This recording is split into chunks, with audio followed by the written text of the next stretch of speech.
Princess Sophia was seduced by a man 33 years her senior.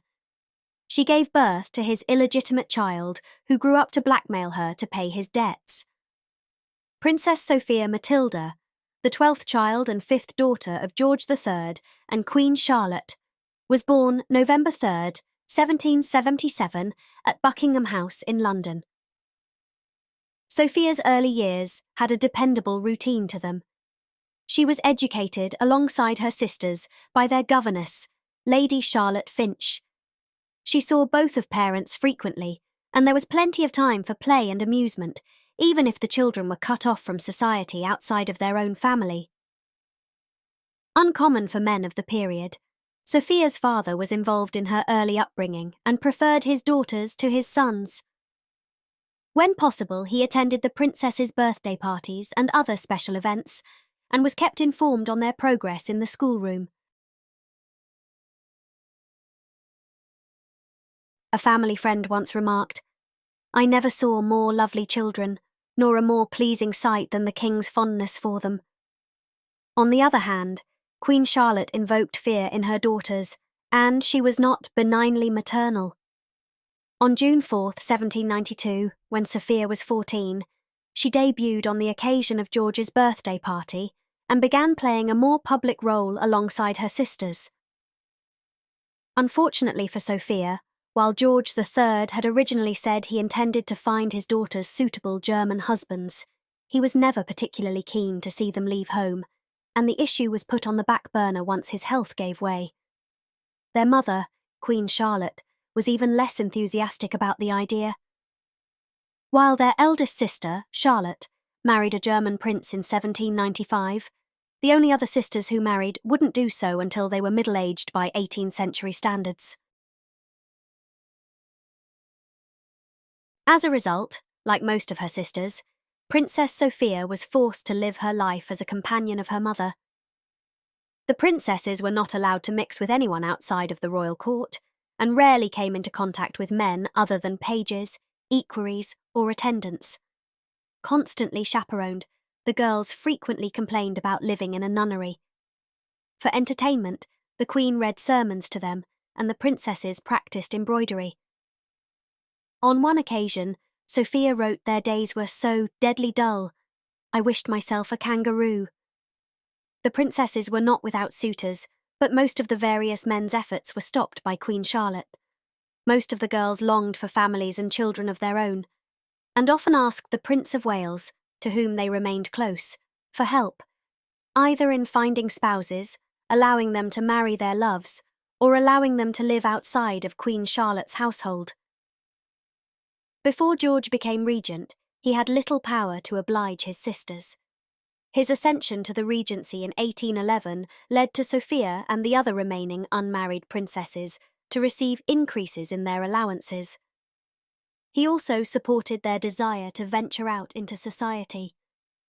Queen Charlotte was outraged at these attempts, and the Prince Regent had to reconcile the two parties carefully so that his sisters could still enjoy some independence.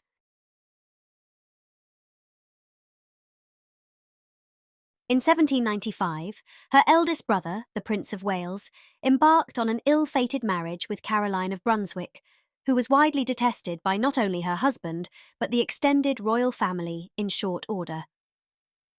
Sophia was one of the few exceptions to that rule, and she extended her sister-in-law some sympathy, a situation that may have been supported by her friendship with a woman in Caroline's employ, Frances Garth. By 1798, Frances was acting as a go-between for Sophia and her uncle, Colonel Thomas Garth, who embarked on an affair. Garth was 33 years older, unattractive and a highly unsuitable paramour for a princess. He was, however, witty, worldly and good company, three qualities that would have appealed to the society-starved Sophia. And then, rather extraordinarily, a rumour began to circulate in late 1800 that Sophia had given birth to an illegitimate child.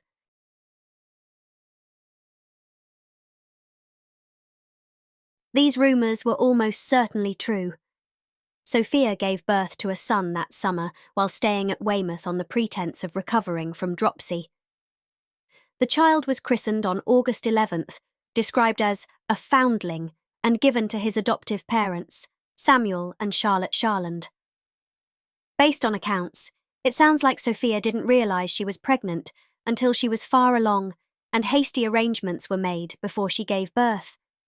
The child, Tommy, was likely fathered by Garth, conceived in the autumn of 1799, while the two both resided at Windsor Castle, a situation well known by Sophia's family, including her mother, but excluding her father. In 1804, Garth would adopt the boy and give him his surname, the honourable thing to do given the circumstances.